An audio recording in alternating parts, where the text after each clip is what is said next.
All right, hello, welcome to episode 2 of the New Mind Cafe. And my name is Zack Madsen. And I am Myles Haruki. And today, I'm going to interview Myles, and we're going to get to know about your life. Does that sound good? Yeah, it's going to be like a therapy session. I'm kidding. Yes. I want to make it very clear that there's going to be things that are shared that I haven't shared in like a public thing before. At the same time, I want it to be very clear that I know that this platform isn't therapy, and these like stories are very deliberate for this context. Mm-hmm. I feel like I'm sharing them because they're important in like understanding why I am who I am now, and I think there's a great lesson amidst them, and that's kind of the through line in there. And anyways, what I have on my phone is I've written down, I have like 4 bullet points that will make sense to no one but me. Cool. But I guess we could just start. I could share the first thing, and you might need to ask questions for context. I think that's a great idea. Yeah. So we're just going to go with the flow and see what happens. So let's just do it. Yeah. So for context about me, I come from a very, very conservative church background. Mm-hmm. I wouldn't say it's like Westboro Baptist Church, but it's definitely like conservative evangelical with sprinkles of like fundamentalism sort of mixed in there. So basically, I was raised to believe that anyone who did not believe the same things as me and people that weren't a part of my own tradition were people that were going to hell. And that was something that I wholeheartedly believed as a kid, because what else do you do but believe the adults that are teaching you? Yeah. And I think I don't want to like speak of it all negatively, because there was like a sincerity to me that I always had this sense of there was more to life. And I was going to follow like whatever path was going to connect me with that moreness of what was going on. Mm-hmm.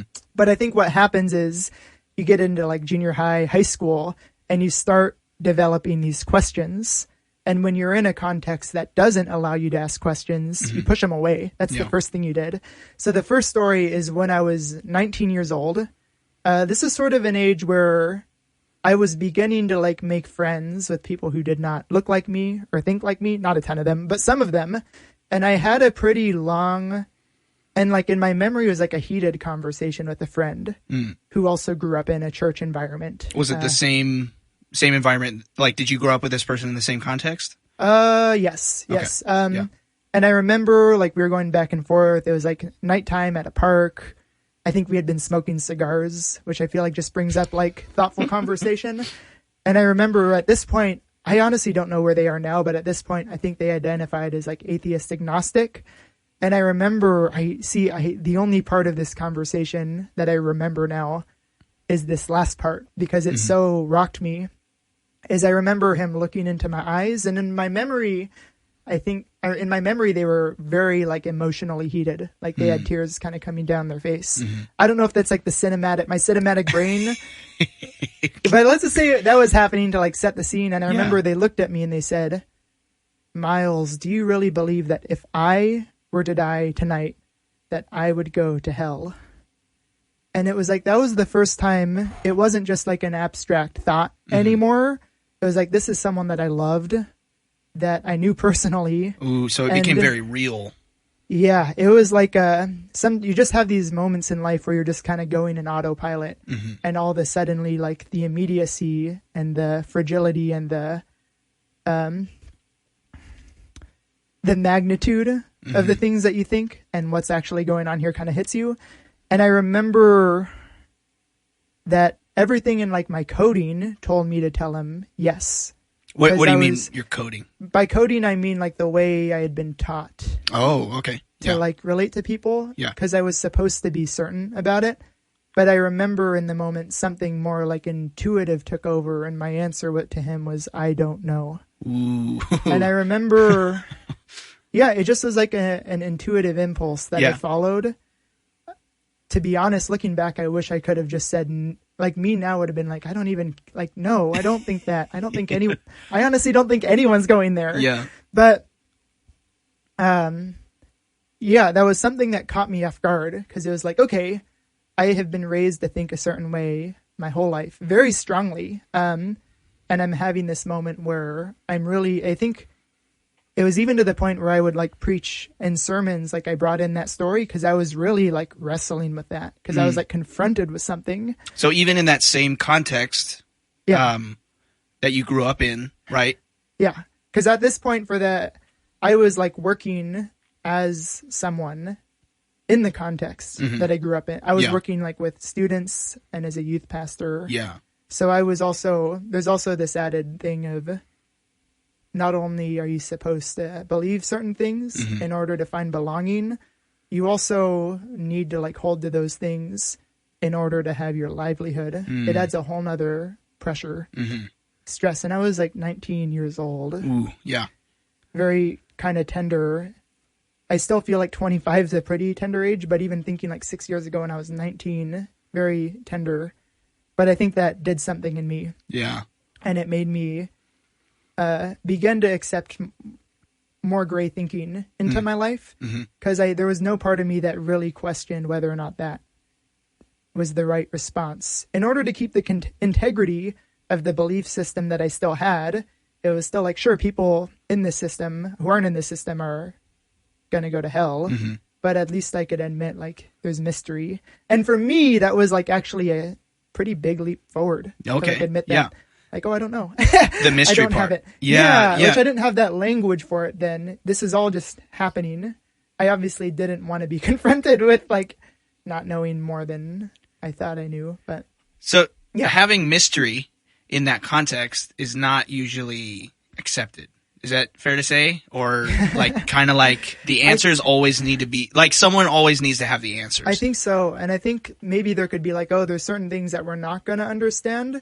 But as long as you kind of come back to believing these set of things, like a core, like these belief. core beliefs, core doctrines, you're allowed to like wrestle and question. But as long as you kind of at the end of that questioning wind up a more nuanced version of us, you're allowed to do that. But it's still fairly like black and white, who's in and who's out.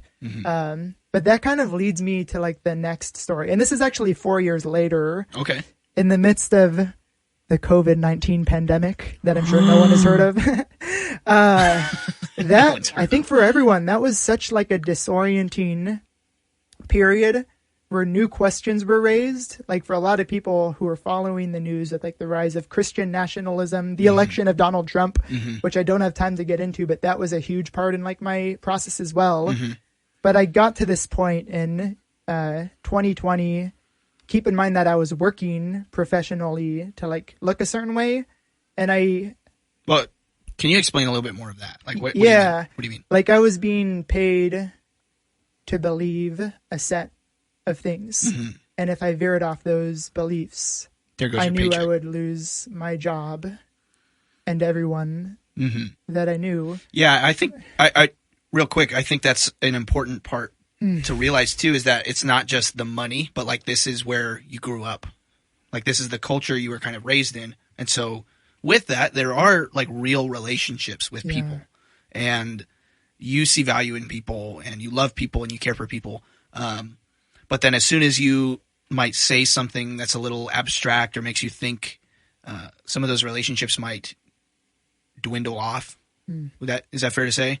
Yeah, I think I knew quite well that if I was honest with like my questions, because I truly got to this point, and I'll kind of answer your question with the story. Okay, yeah. Because I got to the point, I think hell was a big thing. What the hell? I was really beginning to like question the core integrity, and I had like, the thing is, I had read like the apologetics books. I had read. And for those who don't know, apologetics, I don't know what that is. Those are like basically these authors that give you reasons to believe. Within the Bible? Who usually, I mean, reasons to believe like these core doctrines that you're supposed to believe. So no, I'm sorry. Like, who are these authors? They're you like don't have to name extra them, but biblical people, like modern thinkers. But I think it goes back a while. Sorry. Anyways, like I had learned all that stuff, read all the right people. But I got to this point, I think it was specifically the doctrine of hell that I was so filled with like confusion and doubt that I literally could not attend church without feeling so much cognitive dissonance that I had like a physical headache, which is hard if you're a parishioner, like a regular person. Yeah. But if you're getting paid, it's like this hyper level of stress. And I was experiencing all of this in complete, there was like a feeling of incredible like isolation, because I knew that if I became vocal and shared, that the doubts would have been rejected, and I would have been expected to just like, oh, well, here's the reasons why you're going to believe. Just like wrestle with this and end up in the same place. Yeah. But I knew, it's hard to explain, but I just knew that that wasn't going to work anymore. And so I had a stack of books. Like the story goes, I had a stack of books from authors that I wasn't allowed to read. But they're like, I had like Love Wins by Rob Bell, Falling Upward by Father Richard Rohr, a few other books that talk about kind of the nature of the divine and hell. And I read, go ahead. You weren't allowed to read them. Like what? It wasn't like what a were spoken these thing. Okay, yeah. But I knew that these were like authors that would have been looked down upon because in my community. Because it challenges in a different way. Because they're not like training you to wind up in the same place that you were before. These are people who are training you to, not training you, but are empowering you to follow your heart and trust in. And I think there's some that's seen as dangerous. So remove yourself from the intellectual, maybe like logical, and then just, I understand that science sort of goes into that too, because there's that deeply rooted fundamentalism. You're not encouraged to explore any scientific reasoning or philosophy, or like, it's really like you just stay within that Christian box and don't look outside of that. Is that kind of like the context that you're talking about? Is just...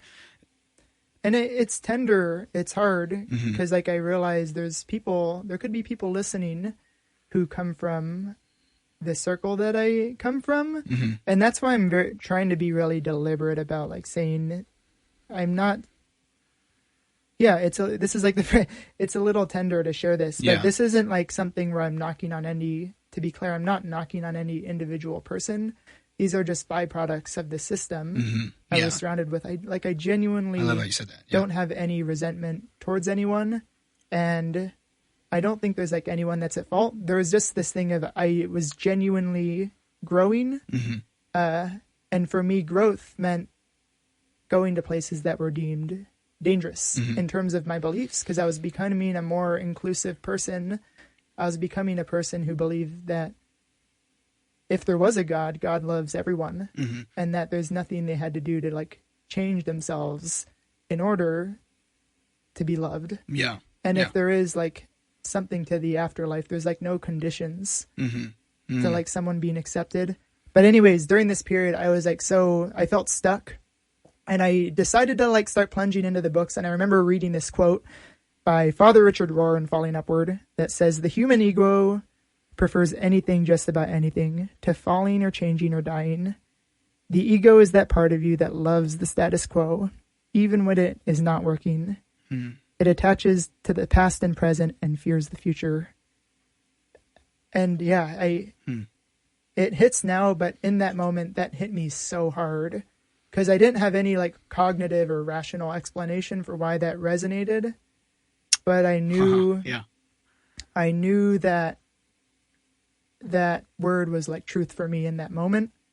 And some part of me knew that I had to like trust, to use like the Christian language, I had to trust that if God is real, that God would hold up to all of my questions, and that any like faith worth holding on to would have to be something that I could hold loosely and let go in order to have something that was more vibrant and whole and able to hold up scrutiny. So it's hard. Like, how do I tell in a story like that's what I chose? Because like how do you put that choosing moment into words? I can't. It was like an internal thing, and it was revealed to you, right? Like your eyes were just kind of opened. I just kind of and almost like this has been there all along. Yeah. But then suddenly it just sort of clicked. It just made sense. It made sense. And I kind of, through that period, I allowed myself to follow my questions and do all the reading that I really desired. And it also meant I kind of followed my heart and began going through this process of like picking apart old beliefs and developing a framework that was more grounding and generative.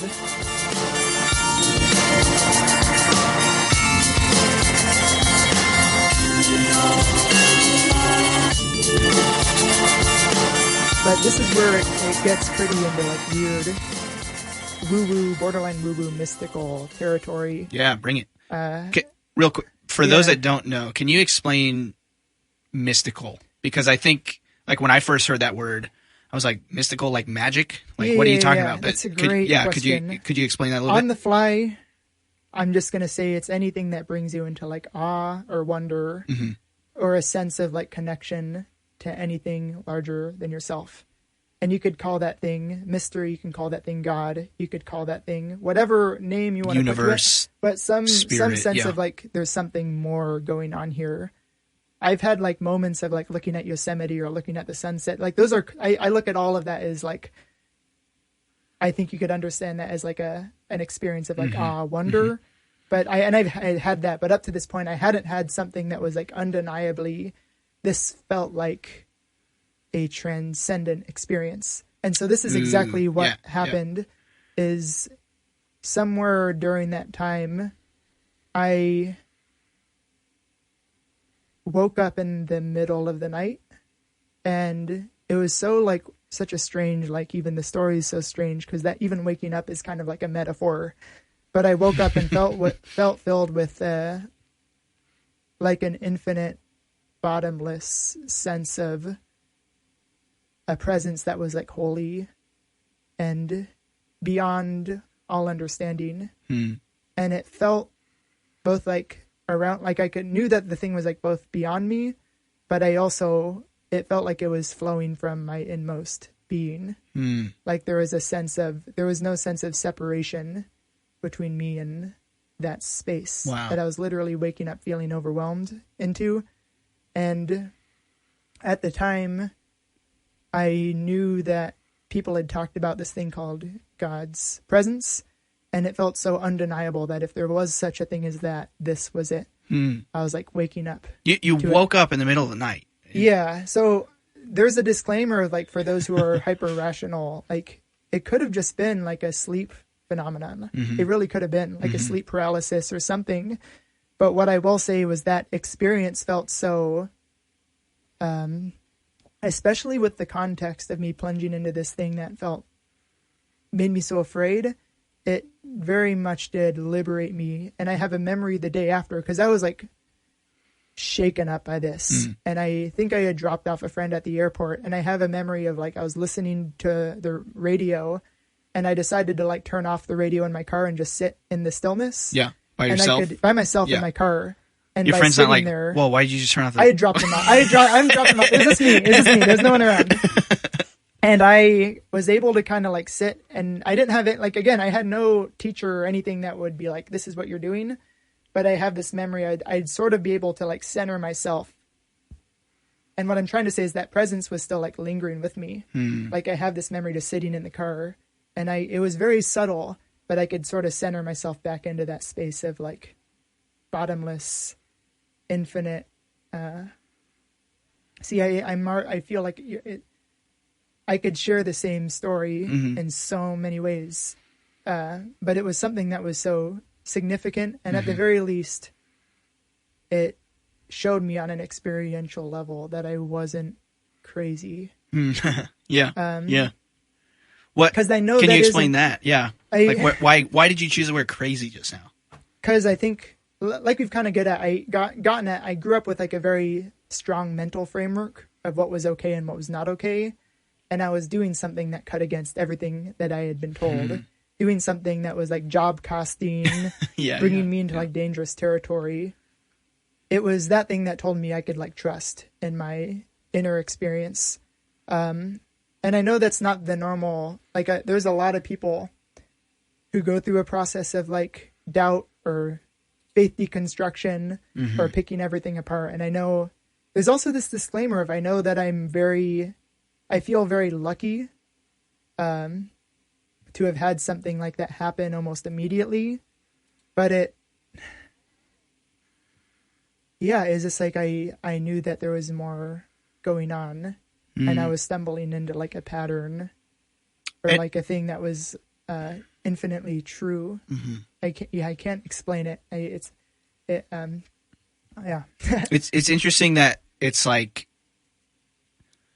it's not like something you chose. It just kind of happened. Yeah. And like, again, it's not like you were doing something wrong, something that you shouldn't be doing. So you broke a rule intentionally. Like, no. It just sort of appeared to you. It came to you. It was just made aware to you suddenly. Yeah, not by your choice. Right. Thank you for saying that, because it did feel like a moment of like rock.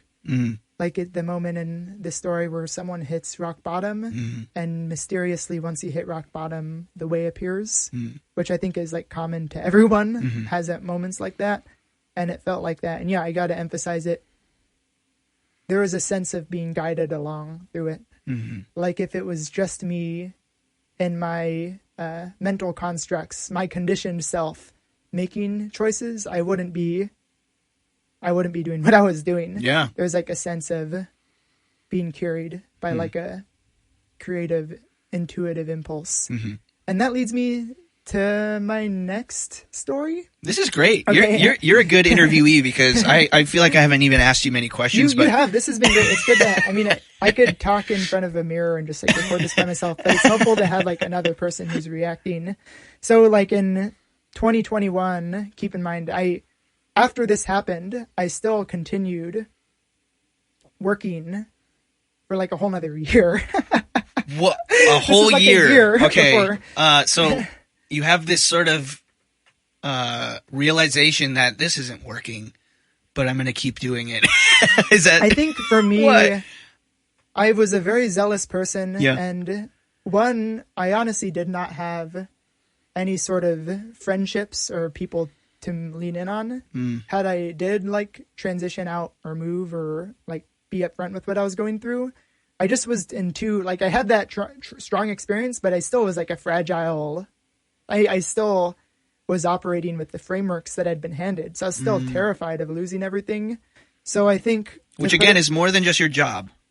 It was so like, it felt like deep, everything deeply rooted. That is your roots, really. Like that's yeah. It felt profoundly scary. But what I kind of chose to do was, and I kept reading, I kept engaging with stuff, but I was going to be like, I'm going to be the person that this environment needs me to be. I'm going to continue doing this reading in my own time, and I'm going to try to like introduce more generous, more kind, more expansive ideas, but kind of pretending to be this person that I need to be. Does that make sense? It totally does. Yeah. So it was kind of like the sense of like, okay, I'm going to try to like keep this and meet these people where they are. And if anything, maybe try to bring, I think I had this sense of like wanting to help people grow from the inside. I didn't want to give up on the institution just like that.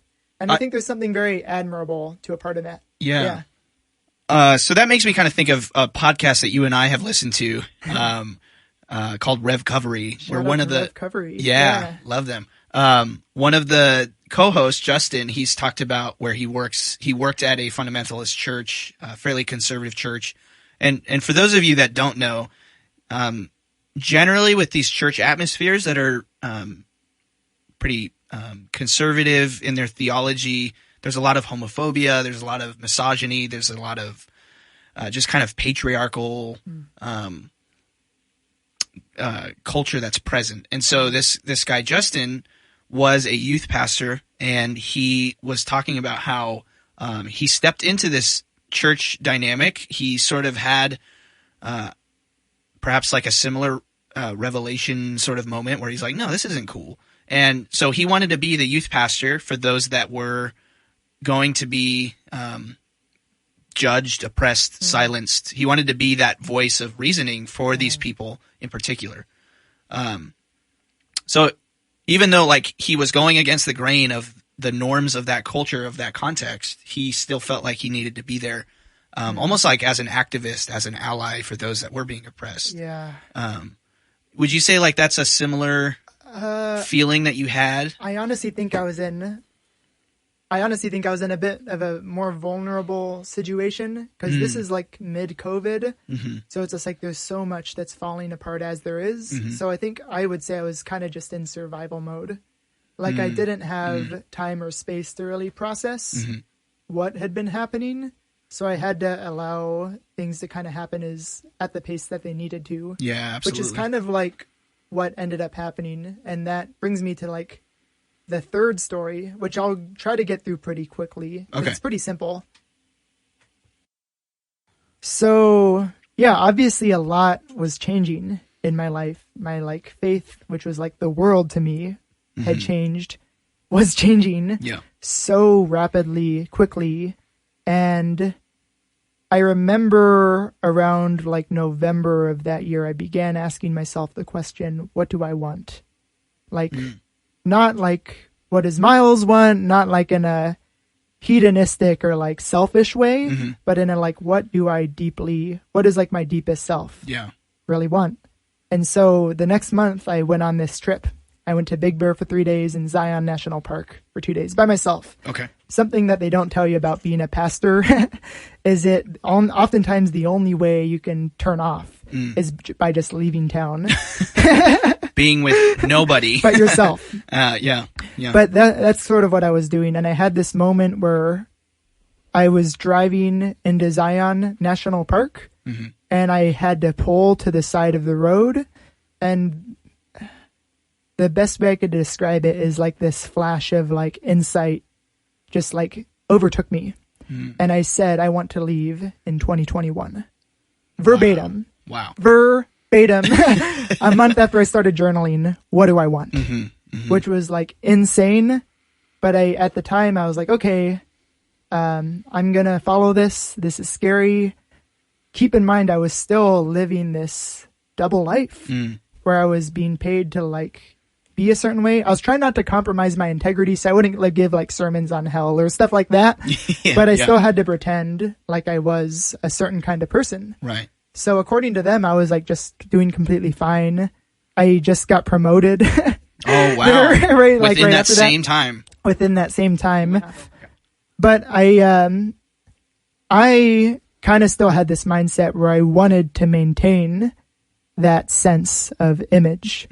So, and because I think this is partially true now, I thought it was totally true then, that I told people, like, I think I'm going to make myself cringe saying this, but I started saying, like, I think God is calling me. I think the Lord is calling me to like take this step, which I think is partially true. Cause what we're getting at is, when we're talking about like our intuitive space, our deep self, or whatever, one a language, that is like a doorway to God.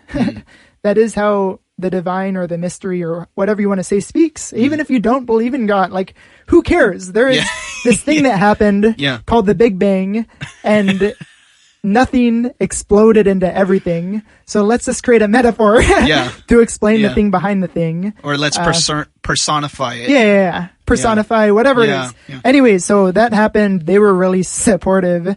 And that's where it became clear that I wanted to go to seminary, which honestly, to get into that would be a whole nother podcast. The fact that I'm still like in seminary and able to do all this. But I kind of just followed that. I was very intentional about telling everyone that I wanted to like end well and like do everything I could to end well, which honestly was like 1,000% sincerely true. Yeah. Like I loved the students and the leaders and the people that I worked with. The double life part was really hard and I think was very costly for me, but I was completely sincere in like loving the people and wanting to honor them. So I did. I went through that whole process. I left. No one had any idea that I had any set of questions or had changed. And honestly, So to them, it was just kind of, oh, Myles is going to leave. To do something else. Whatever. And like, we want to support that. Yeah. And I think there was no sense of separation between my two roles, that I think I had kind of forgotten who I was. Like, I had kind of lost grasp on that too, which is where there is like a sense, I think this is where I'm starting to get to stuff that's still like kind of fresh wound territory. So I need to put a disclaimer, but it was tremendously difficult to like not have a sense of self anymore, because I tried so hard to fit myself into the person I was supposed to be. And I was going to try hard to maintain that so I can keep relationship and continue to like come back and teach. And I think I still wanted to be like, okay, I could try to hold both, which honestly it was true for a time. I think it was needed for a time because I didn't have many friends who knew who I was, but it didn't stay forever. Like genuinely knew what you were going through. I had like you didn't have that space to talk about like what you were going through. Yeah, I had some like close relationships, some in this space, some outside, but it was probably like 2 or 3 people total who really knew who I was. Yeah. But how do people know who you are if you don't fully know who you are anymore? Right? Yeah. So that's like the hard thing. So that gets me to the last thing. And I want to put another asterisk around, like, this is something that's like the freshest. So the other things I've shared, I've spent a lot of time like writing about, reflecting on, talking about. This one is like, this happened pretty recently as in last summer. Yeah. So I'm still processing this. I think there's still like hurt in this. But I wound up, it was such a long story, but I got to this point where I was so like self-aware that whenever I posted something online, that someone was going to out me, someone was going to like see underneath it, and I would like lose everything. And there was this constant sense of like looking over my shoulder or filtering myself. And so even at this point, like, you're not working at this context anymore. You have kind of moved on. You stepped away, but there's still just that lingering from the people from the past context. Is that right? From the system. Or was it a current? It was like from the past context. Yeah. Because I still was choosing to like be hospitable and cool. I was still maintaining, there's still like a lot of image control going on. Yeah. But it got to a point where I had a very close friend of mine be like, Myles, like, why are you giving these people who don't know you so much control over your life? And it was a similar thing as what happened like 2 years before, where some deep part of me knew what I had to do. And I had to go through this really difficult process of like clearing my social media from most of the relationships, with the exception of friends that I kind of filled in on some stuff. Yeah. I had to choose to like, I had a conversation with them. I had to like choose to set a boundary where it's just like, it was getting too painful to pretend. And it's not like I'm really that active on social media now, which is kind of funny. But I think amongst that process, I've had to choose that if I have to choose between my integrity or anything else, I'm always going to choose my integrity. Because isn't that the most Jesus-like thing to do? To be like the genuineness? I think that's like in Ephesians 3. No, it's not. I don't know. I'm misquoting the Bible. That's heresy. So, that kind of leads me. That kind of is like the end of the stories I have written down. So that's sort of the linear through who I was. Yeah. So the broad brushstrokes of who I was to where I am now. Yeah. As a creative, as a person, as someone who's still in seminary. But I'd save talking about that till later, because that would be a whole nother hour to talk about what my plans are. Do you think you could give like a brief, like what? So I think for some to hear like, well, if you're not going to work in the church anymore, why would you continue to go to seminary? Yeah. Like, could you maybe just briefly, That's a question I had to think a lot about. No, it can be. I'll just say I spent a lot of time sitting on the porch having like this existential freak out of, did I make a mistake coming here? And do I need to drop out and do something completely different?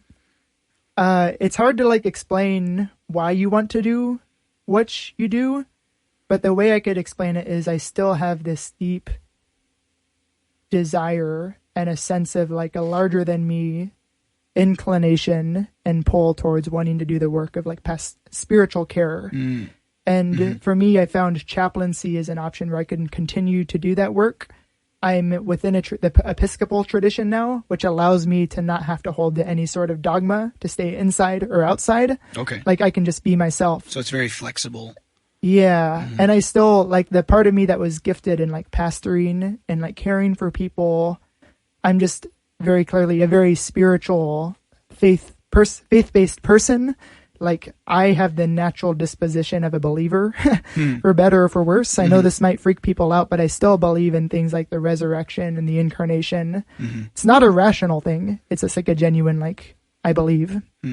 There's nothing to it other than like, I like believing that these things are possible. So yeah, there's still a genuineness to this pull and this direction I was moving in. I know I'm not the normal person, but I think chaplaincy, I've been through this process of like discerning, meeting people, all this stuff, and it is a space where I can be my authentic self and do the work that I want to do.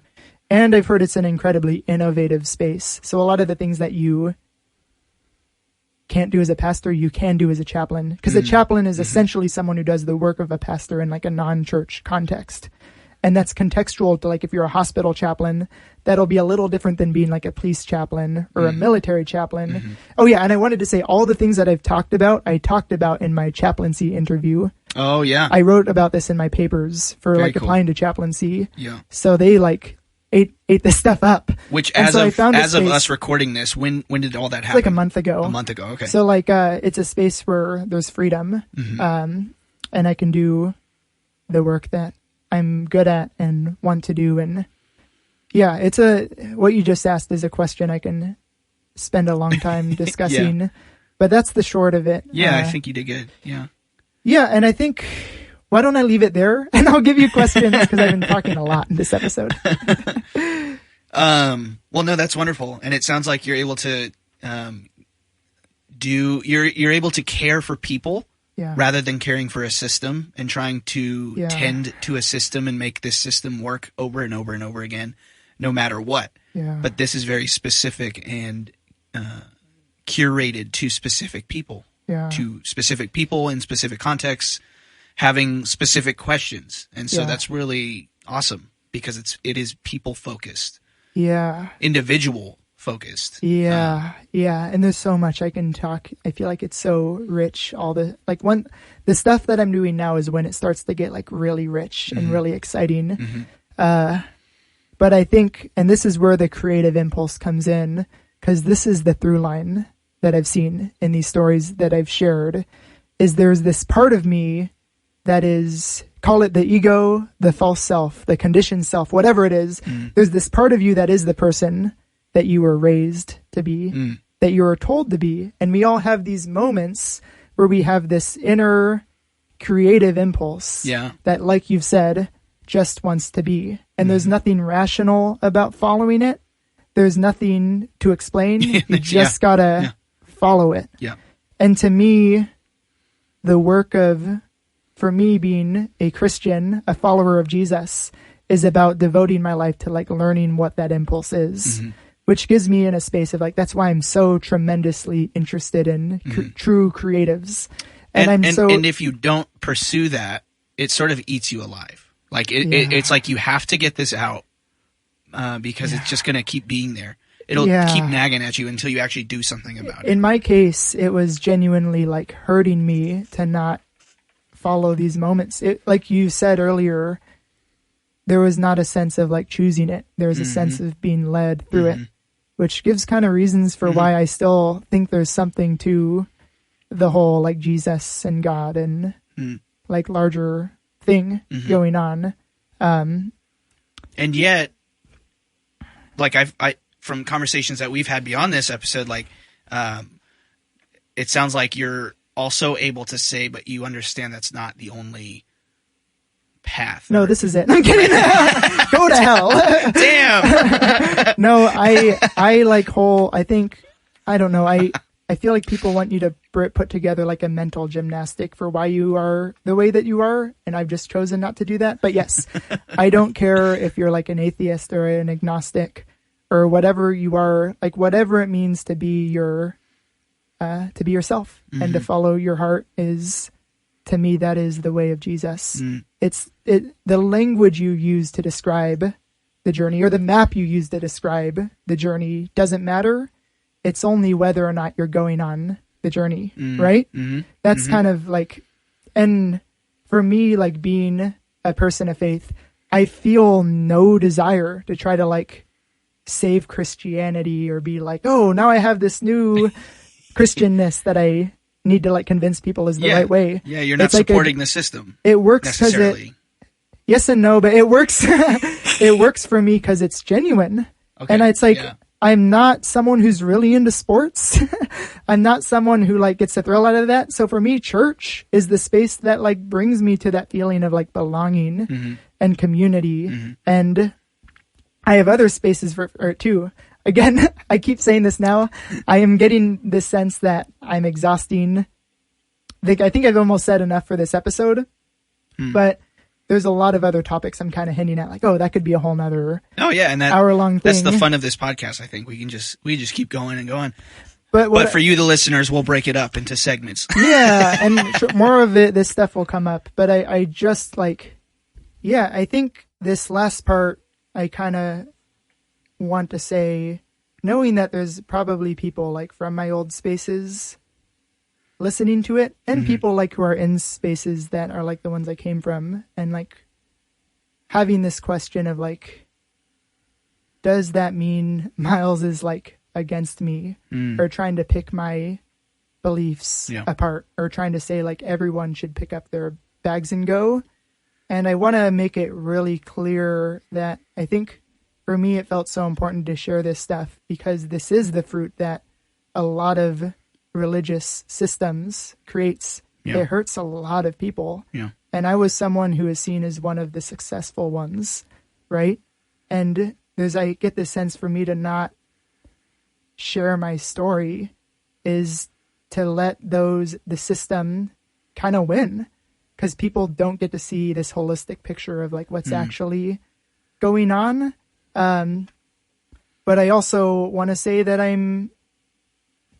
I feel truly happier and like truer to myself and excited about the things that I'm doing. I have a genuine sense of love for those around me more than I've ever had before, and a deeper sense, I think, of compassion. To use like my Christian language, I have a sense of like compassion for all of God's children and creatures. So, I don't know. I think that's why I avoided using the word deconstruction in this episode, because for me, it hasn't been a feeling of like losing. There have been losses along the way, clearly, but there's this sense of feeling this mysterious growth and evolution, like a sense that there's a unfolding that's happening to me, which is the through line. And to me, that's the creative impulse is following that, whether that's through your life or creating something. But there's also this sense of there's something happening with the collective we that really excites me and is what draws me to like the work that I want to do, because I just want to be that person who gets to know what's going on in people's like lives and be attuned to that creative impulse and follow that and be someone who can be trained to be specifically tuned in, not in a way that's like exclusive, but in a way that can help others have those insights for themselves, whether that's in the church or outside the church or wherever. I honestly don't really care.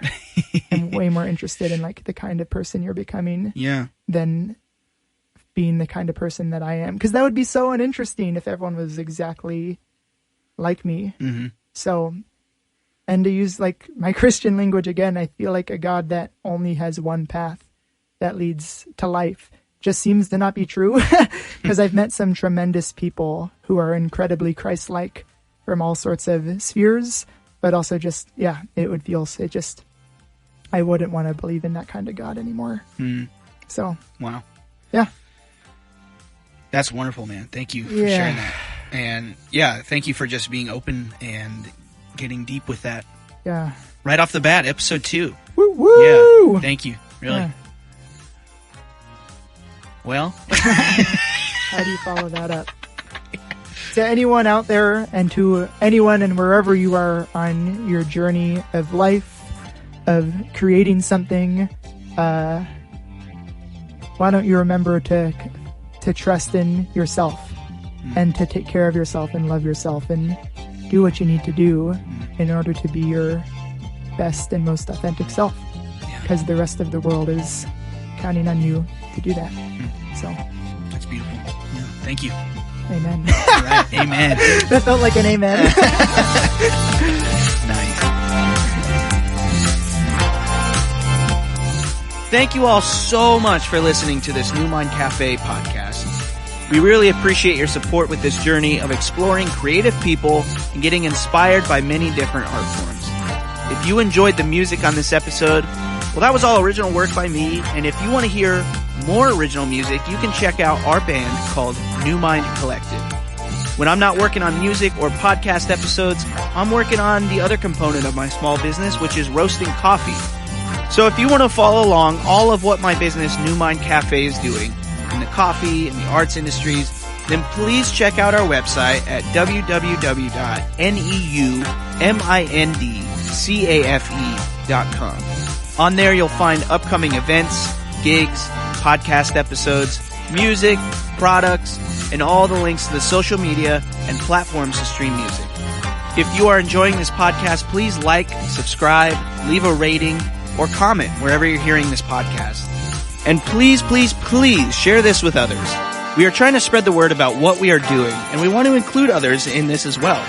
So if you or someone you know is creative and wants to share, then please email us at neumindcafe@gmail.com. Thank you all again, and have such a great day.